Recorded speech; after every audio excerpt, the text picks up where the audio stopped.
Estamos começando mais um Pod Contas, o podcast da EPCP. Para mais conteúdo sobre gestão pública, finanças públicas, prestação de contas e outros temas relevantes, nos acompanhe pelas redes sociais, no Instagram em @epcp.tcesp e no YouTube, no canal da Escola Paulista de Contas Públicas. Até lá!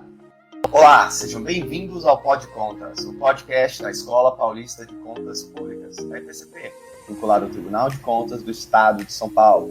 Hoje nós recebemos Reginaldo Aracaki, professor doutor pela Escola de Engenharia de Computação da Escola Politécnica da USP e desde 1988 é coordenador das áreas de inovação digital da indústria financeira focada em internet desde as primeiras transações lançadas no Brasil.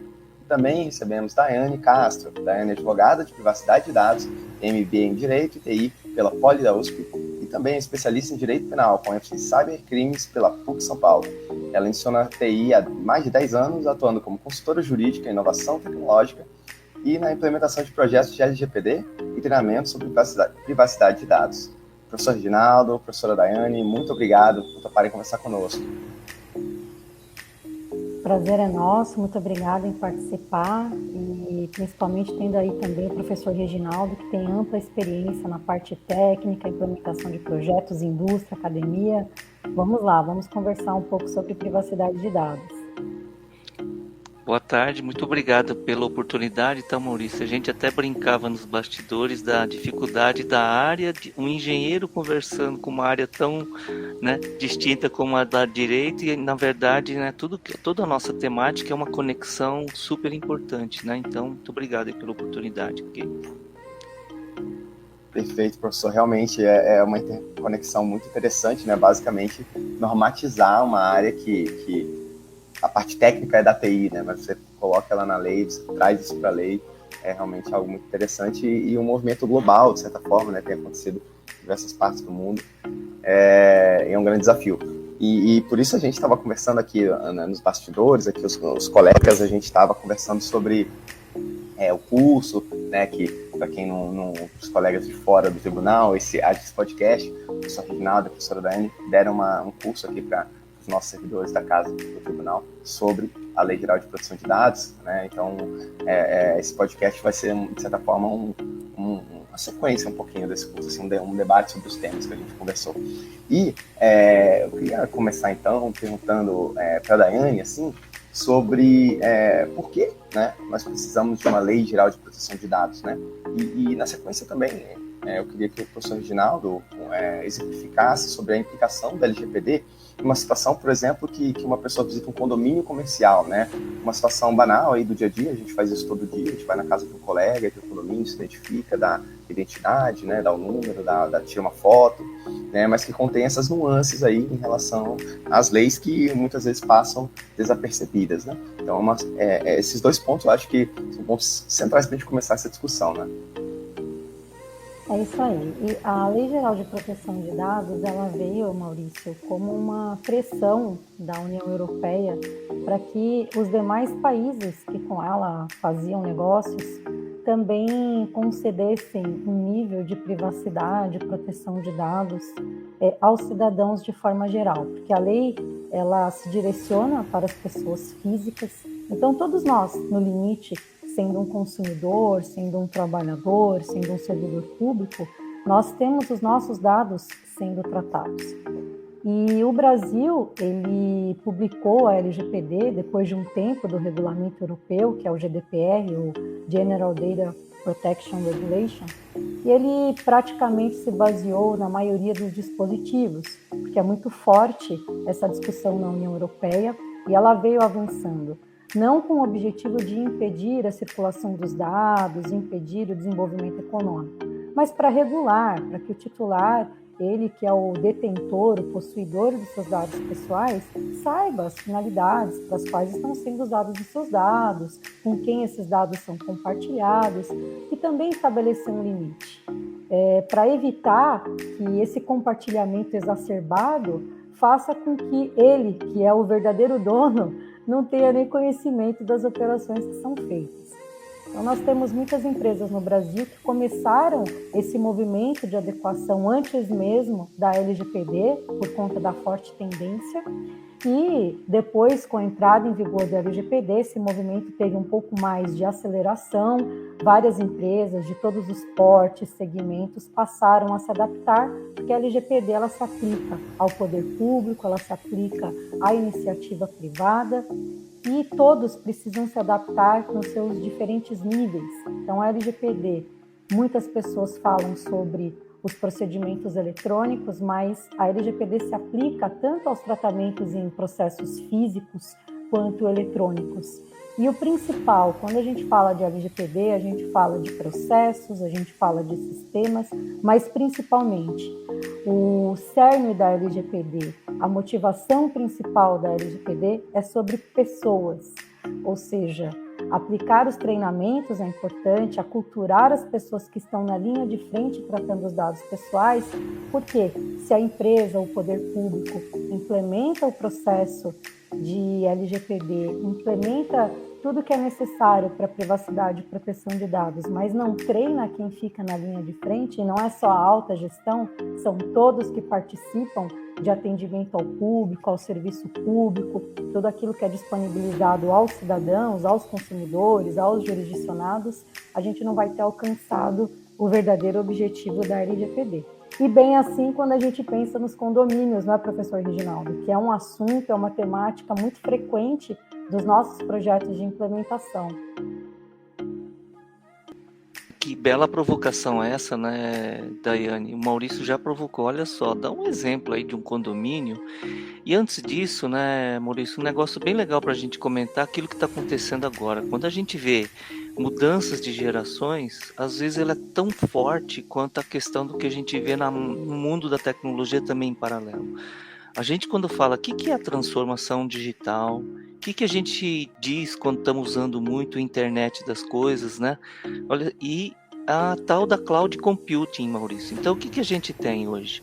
Você tem o processamento e os dados sendo realizado em ambientes distintos e muito diferentes de antes, quando a gente fala assim, eu estou vendo o computador, então os meus dados estão nesse computador que eu estou enxergando. Não mais isso, né? Quando a gente fala da tal da internet das coisas, a gente imagina assim, todos os elementos da tua casa, além de você, conectado na internet. Aí você fala, não pode ser. Pode.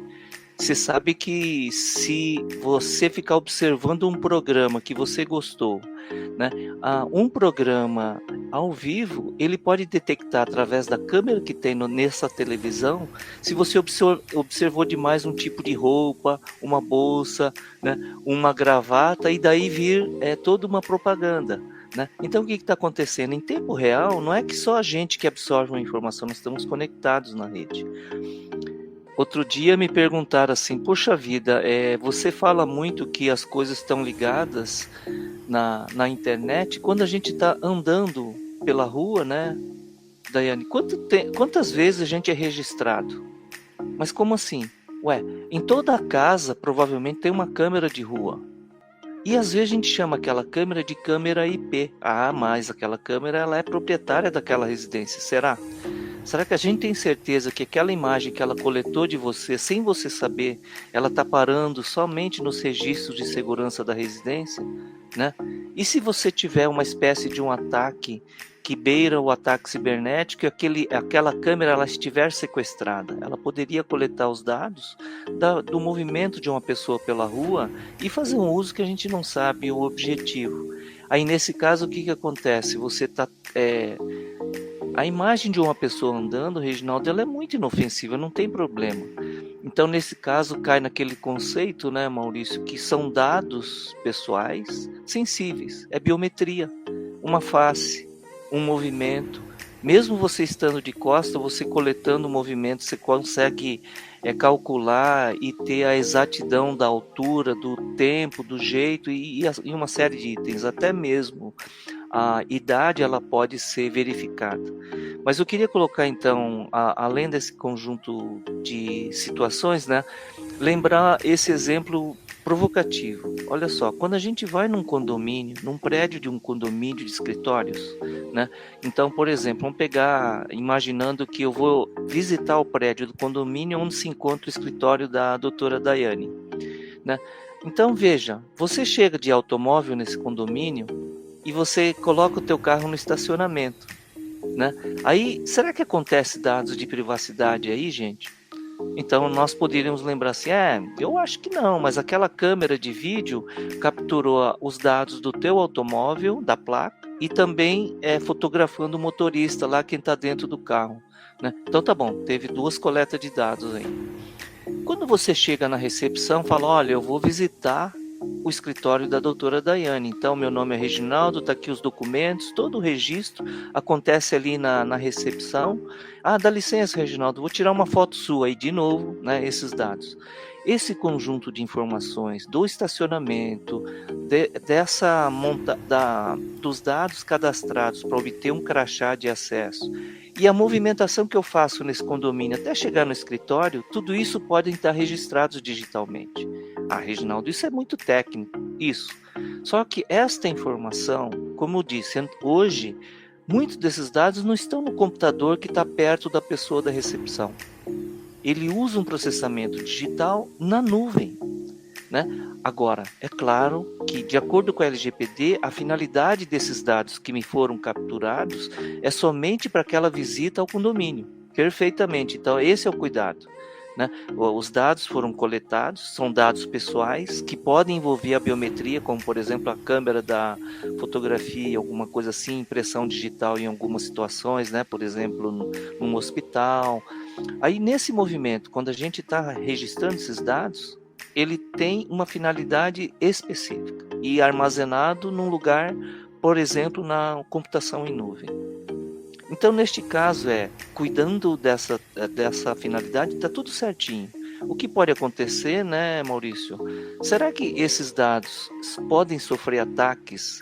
Não de maldade. Eu só quero usar os dados daquele pessoal do condomínio para fazer uma propaganda. Eu estou fazendo uma campanha para vender tênis e eu vou recuperar pelas imagens de pessoal mais jovem, adolescente, pessoal mais adulto, maduro e oferecer produtos, né? Pode, não é bonito o projeto, é maravilhoso isso daí. Só tem um detalhe. Você usou isso sem ter, às vezes, a anuência dos envolvidos. E nessa hora, então, a gente está envolvendo a questão da LGPD. E daí para mais, né, gente? Aquelas falam assim, Reginaldo, aquela placa de carro, duvido que você consiga conectar. Não tem mesmo, né? Agora, a partir de uma placa de carro, será que eu consigo hoje na internet achar o dono do carro? A partir do dono do carro, eu consigo achar o endereço onde ele mora? A partir do tipo de carro, eu posso achar que eu posso... E aí, usando para o bem uma coisa, usando para o mal outra coisa. E a gente não sabe como esses dados podem estar sendo utilizados, né? Então, só esse comentário aí, né, Maurício, Daiane? E aí só nesse comentário, o professor Reginaldo já passou por 3 princípios: finalidade, transparência, adequação, que são princípios que muitas vezes têm toda aquela configuração jurídica na lei, mas é na prática que a gente começa a perceber.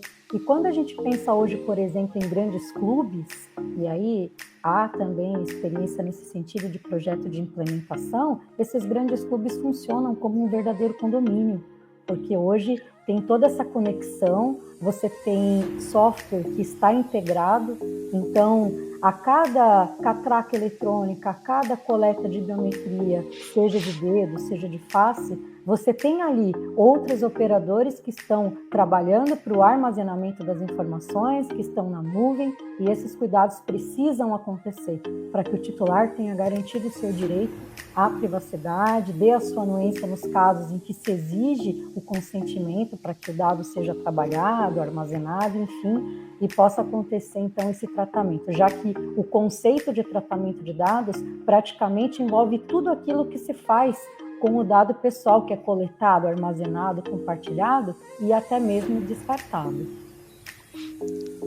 Ok.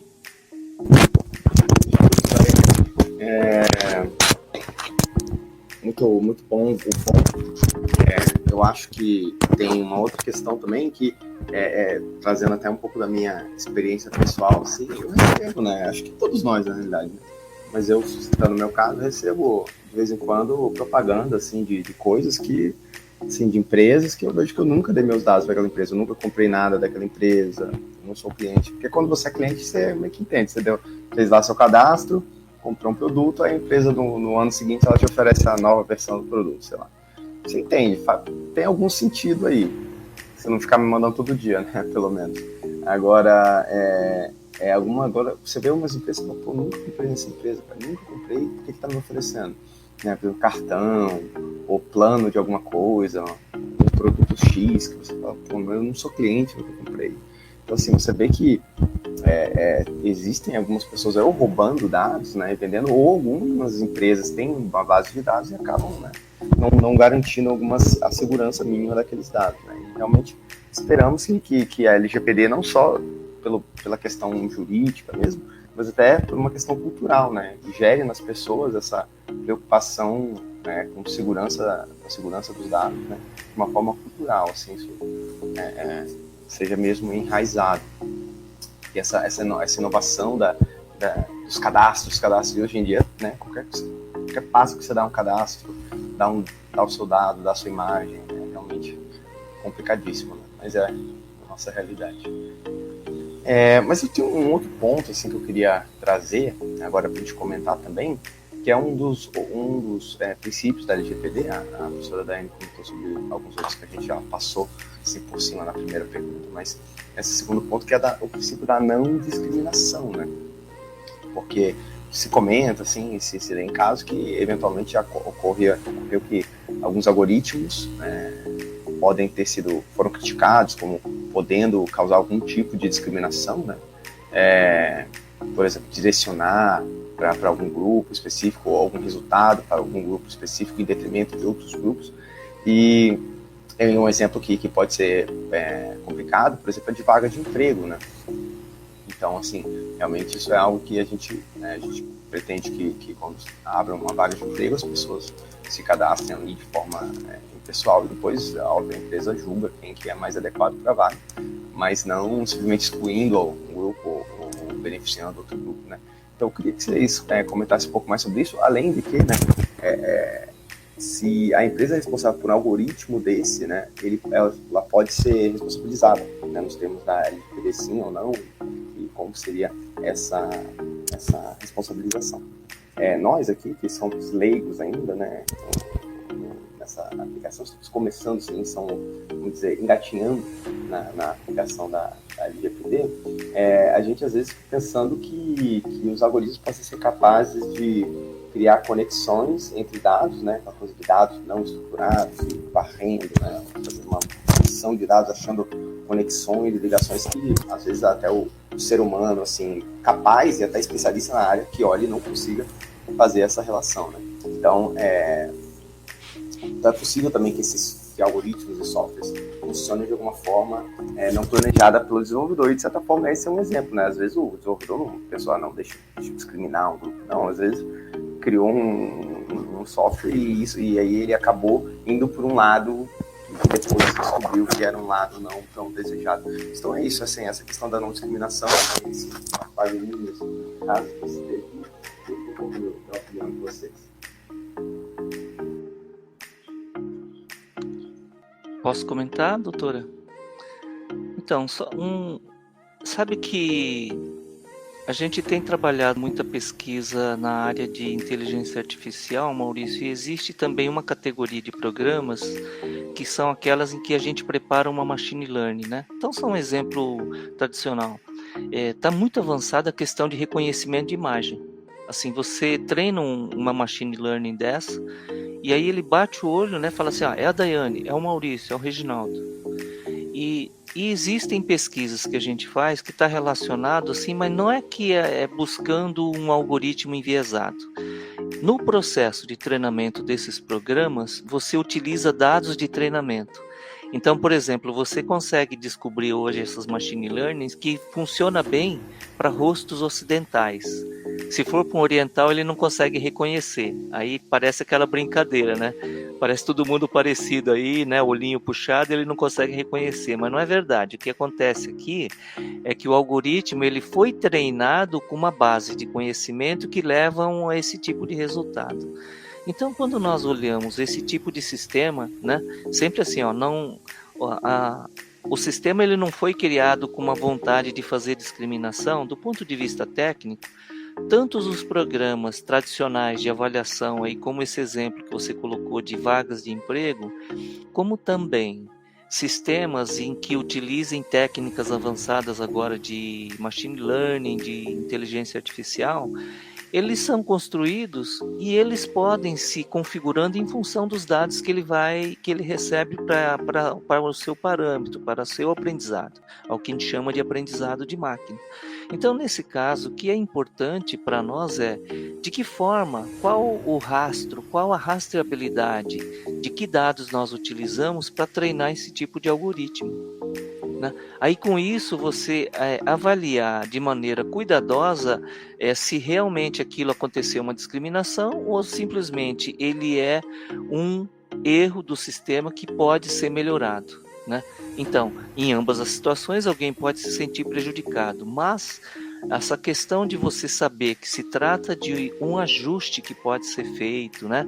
Que você pode melhorar, esse é o grande ponto que nós devemos perseguir em todo esse contexto de transparência, de não discriminação e tudo isso, né? Então, eu acho que aqui eu queria só levantar essa bola, né, Daiane, se você quiser complementar aos olhos da lei, mas que do ponto de vista de tecnologia, as equipes, os desenvolvedores, os coordenadores de processo tenham isso em mente. Se você sabe o que está acontecendo, você pode melhorar. Né? Agora, se você sabe o que está acontecendo e aquilo é de sacanagem, você está discriminando grupos, aí então, né, essa é a linha da lei, né, Daiane? Você quer comentar, por favor? É, isso mesmo. Quando a gente fala do princípio da não discriminação, é a vedação que a lei impõe para evitar, para impedir, na realidade, que seja feito um tratamento para fins discriminatórios, ilícitos, abusivos. E muitas vezes, quando você dispõe de uma equipe multidisciplinar, e o professor Reginaldo tem super experiência com isso, de muitas vezes antropólogos fazerem parte das equipes, psicólogos fazendo parte de equipes hoje de desenvolvimento de software. Por quê? Porque a partir da análise, a partir do planejamento do projeto e daqueles ajustes que precisam ser feitos até o ambiente de homologação, quando o projeto já está rodando, quando os sistemas já estão disponibilizados para o consumidor final, você dispondo desses resultados e da inteligência artificial também rodando para entender, melhorar os processos e com equipe adequada, você consegue atacar os pontos que estão divergentes.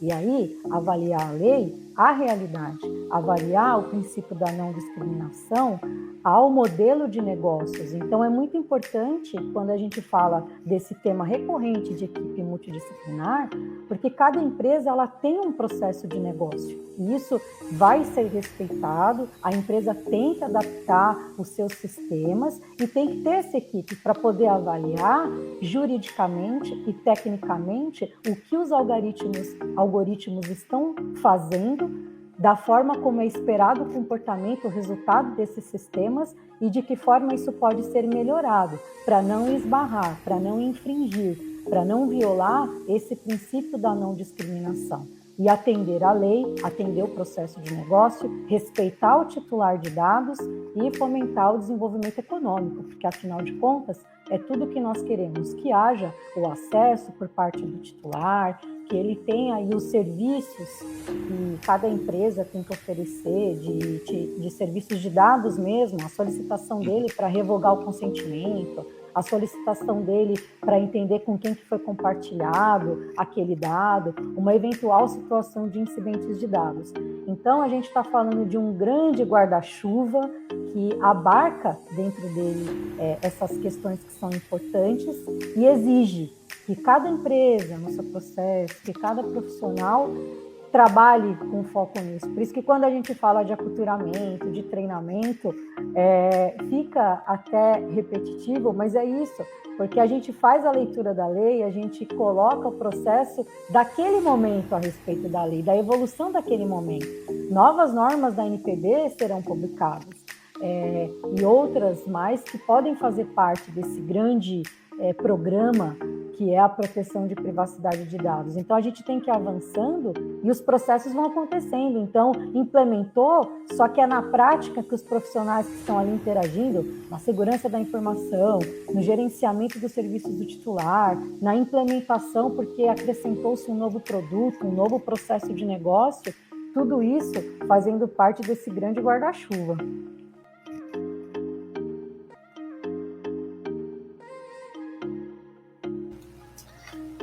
Muito legal. Esse tema é um dos mais assim, interessantes que a gente também fica debatendo aqui, porque algo que também é um desafio novo da tecnologia, e mais da tecnologia, em primeiro lugar, do que eventualmente do direito, né?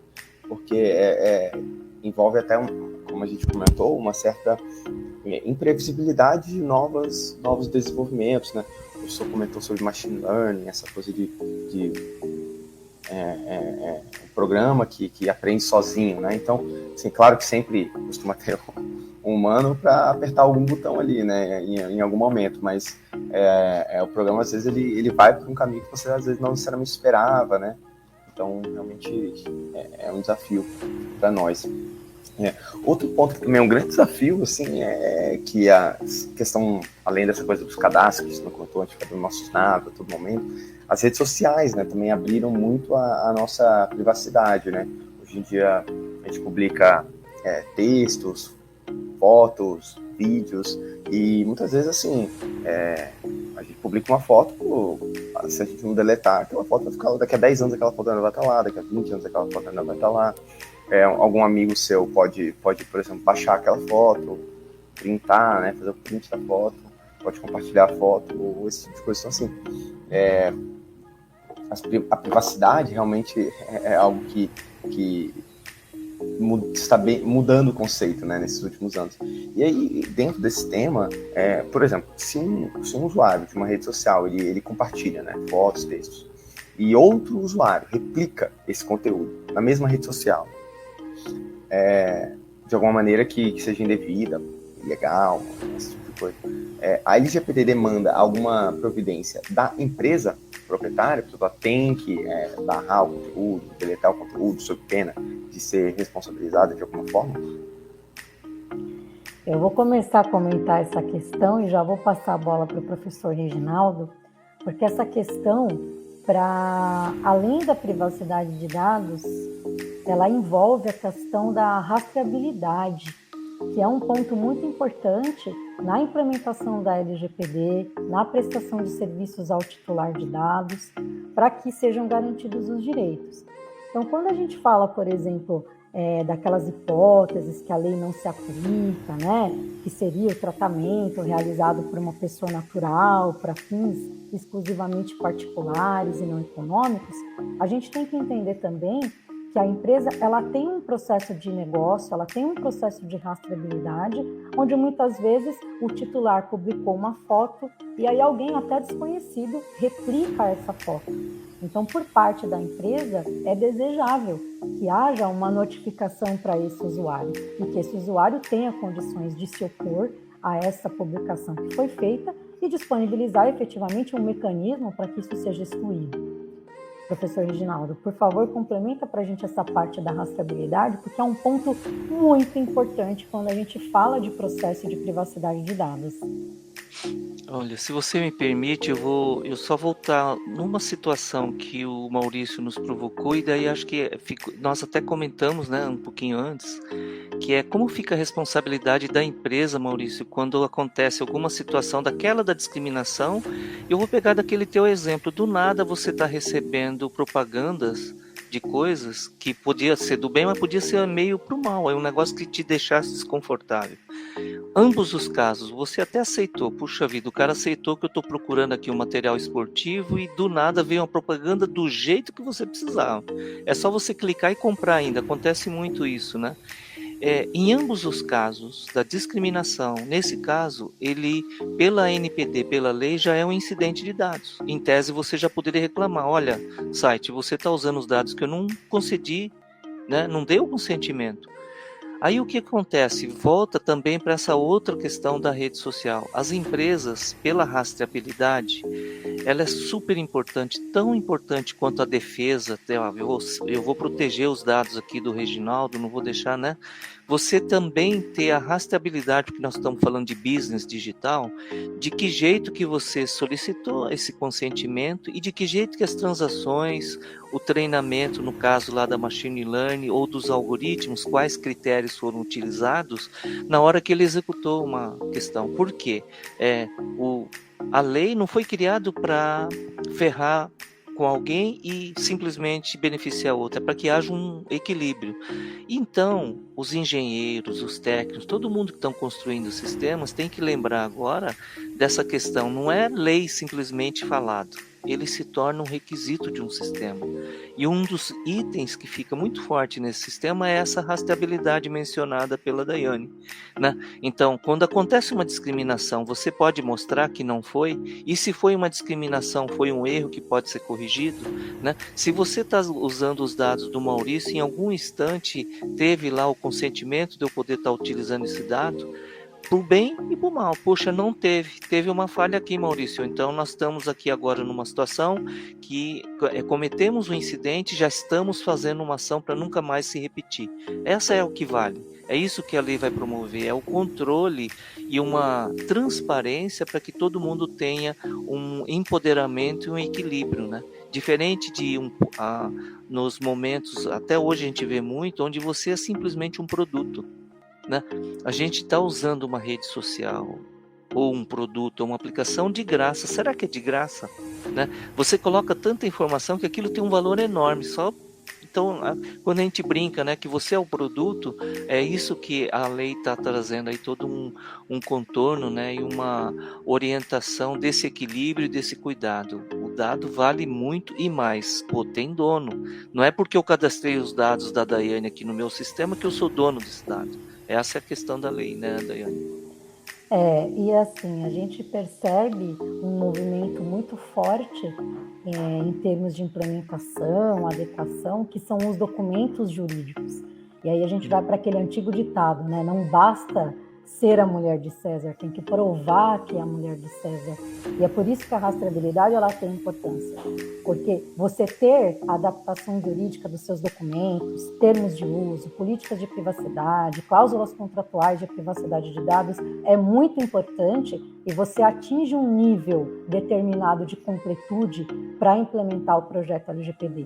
Mas se você não garantir a rastreabilidade, você não consegue provar que aquilo que você está dizendo que faz, você efetivamente está fazendo. E se tiver uma solicitação por parte do titular de dados, e se tiver uma notificação por parte da Autoridade Nacional de Proteção de Dados, você tem que dispor desses elementos para demonstrar adequação jurídica e principalmente técnica de que está sendo seguida a LGPD, os serviços estão sendo disponibilizados, esses princípios dos quais a gente tanto fala de transparência, de finalidade, estão realmente sendo seguidos. Perfeito. É realmente também mais um ponto super importante esse daí. Eu fico também pensando, né? A gente tinha antigamente aqui no Brasil, a gente usava aquela rede Orkut, né? Uma rede que foi bastante popular no Brasil. Eu lembro até que o Brasil era o país onde já tinha mais de conta no Orkut. Isso não era o único país que era popular, mas assim, era mais popular, né? Aí depois, assim, a gente foi para outras redes, né? Facebook, Instagram, Twitter já existia na época, mas é outro esquema. Mas aí eu fico vendo como assim, a gente publicava as fotos, mas depois o próprio Orkut, ele meio que encerrou, né? Ele encerrou, parece que acabou com tudo. Não sei exatamente o que deu, mas parece que acabou os dados ali. Mas as outras redes ainda estão aí com mais de 10 anos aí o próprio Twitter tem muita gente que tem a rede há mais de 10 anos, eventualmente publica fotos, publica opiniões. Aí tem essa questão de opinião, até opinião às vezes você muda, né? Porque 10 anos, imagina quantas opiniões dá para você mudar em 10 anos. Ou a sua foto, né, também, se ela ficar lá, quantas pessoas não vão ver, ou quantas pessoas não podem manipular. Então, realmente É por isso que eu comento que assim, eu acho que também não dá para só o direito, né, a lei tentar regular tudo. Tem uma questão cultural, às vezes, de como que a gente faz. Acho que as próprias redes evoluíram com questão de privacidade, elas estão um pouco. Elas sempre dão para a pessoa, por exemplo, no Instagram, hoje em dia, né, você pode fechar a sua conta, deixar ela aberta, se você quiser que as pessoas vejam, beleza. Mas aí normalmente quem trabalha ou algo assim, quem quer manter sua vida privada, só para os colegas ali próximos, também pode. Então acho que hoje em dia tem cada vez mais um pouquinho desse tipo de opção, né, que é importante. Se que eu me lembre, assim, eu também não sou especialista, mas que eu me lembro do Orkut, por exemplo, eu não tinha isso, né, eu não tinha essas nuances, essa coisa de você escolher.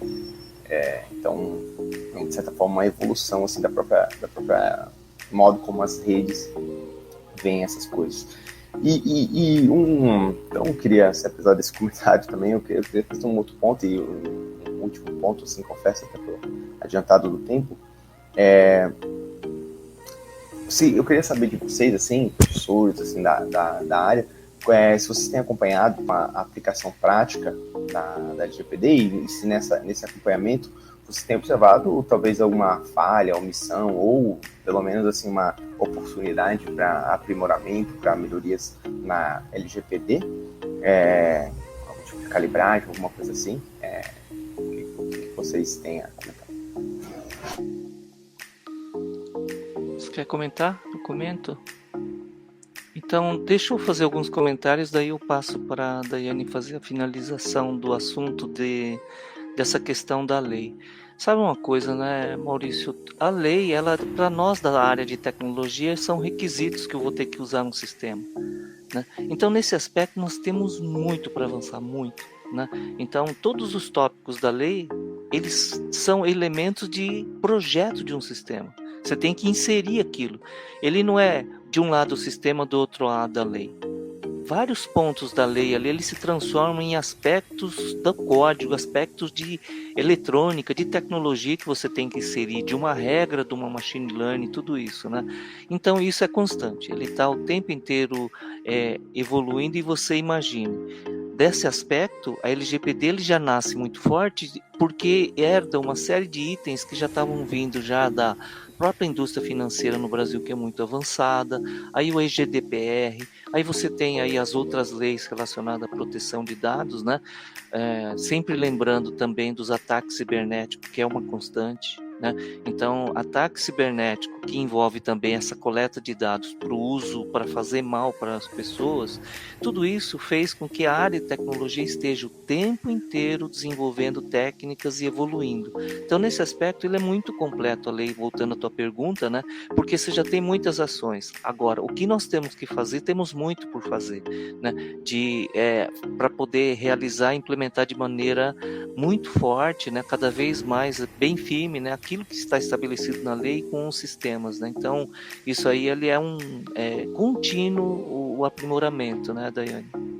Isso, e quando a gente faz uma implementação por processo, que é uma técnica, a gente consegue mapear os processos de negócio da empresa ou entender os fluxos de dados, se esse tratamento é realizado pelo poder público, porque nós temos esses dois pontos que o professor Reginaldo citou. Nós temos os sistemas legados, que são aqueles que já estavam em pleno andamento e execução quando a LGPD foi oficialmente publicada e entrou em vigor e passou a ser exigida, e nós temos a NPD e todo o conceito que a gente tem na legislação. E esses projetos, esses processos, esses sistemas precisam ser adaptados e atualizados. E a gente tem aqueles que vão começar a surgir, porque as startups estão frequentes, novos processos, novos produtos, ou às vezes um incremento que existe a respeito de um processo, e aí torna aquilo uma inovação dentro daquele modelo de negócios. Então, aí é por isso que a lei fala também, né, do by design, que é desde a concepção do produto ou serviço e por padrão. Então, são conceitos importantes, eles têm que ser implementados. O professor Reginaldo trouxe aí um conceito muito importante, que não é só lei ou só técnico, é algo que está sendo analisado, verificado em conjunto, porque senão você vai ter o termo de privacidade, a política de privacidade, o termo de uso, o ajuste documental do contrato, mas você não vai ter o sistema executando aquela função.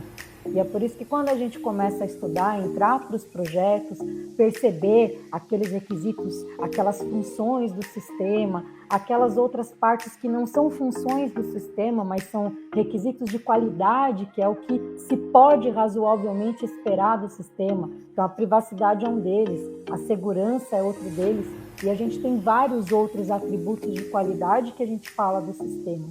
Mas tudo isso tem que ser olhado sob o ponto de vista do processo, porque daí você implementa desde lá de cima e abrange todas as partes da implementação LGPD, treinando o que a gente já falou lá no começo, processos, sistemas e pessoas, porque dessa forma a gente vai conseguir atingir. A ANPD já soltou alguns regulamentos sobre a matéria, e ele vai continuar tendo outros regulamentos, aperfeiçoando todo esse modelo de privacidade de dados, e a gente também tem que a empresa muda o processo de negócio, incrementa outros negócios na empresa, expande. Então, tudo isso faz parte desse grande guarda-chuva que a gente tem que olhar com acurácia, com cuidado, treinando as pessoas. E às vezes até é inofensivo, Maurício, porque quando a gente vai, por exemplo, voltando no exemplo do condomínio, ou a gente vai para o poder público pensando em condomínio, em clube, porque tem as capturas, quando a gente entra nos prédios e tudo mais, tem ali a pessoa do serviço de limpeza, que faz a higienização do local e anota ali o nome, anota o horário, tem dado pessoal ali. E aí, se você não treina essa equipe, que aparentemente as pessoas vão falar, mas o que a equipe de limpeza tem a ver com a privacidade de dados? Tudo! A gente tem titulares e a gente tem ali um tratamento de dados. Se alguém pega, começa a tirar fotografia, circular, se não tem um treinamento, se não tem aculturamento, a gente está numa situação que a empresa cuidou de processo, a empresa cuidou de sistemas, mas a empresa esqueceu de cuidar das pessoas. Então, só complementando aí essa abordagem e pensando nessa calibragem aí que a gente tem que, do equilíbrio para fazer na implementação dos projetos. Perfeito, Daiane. Perfeito, professor Ginaldo. Muito preciosas as considerações.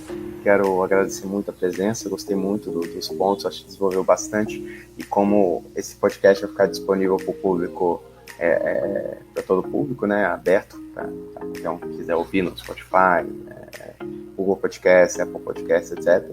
Vai ser bom, porque o pessoal vai ter um gostinho aqui do que a gente teve aqui dentro do tribunal. Então, quero agradecer muito vocês dois pela exposição, pelo debate, pelo próprio curso também que a gente teve, muito, muito precioso. Então, muito obrigado e até a próxima.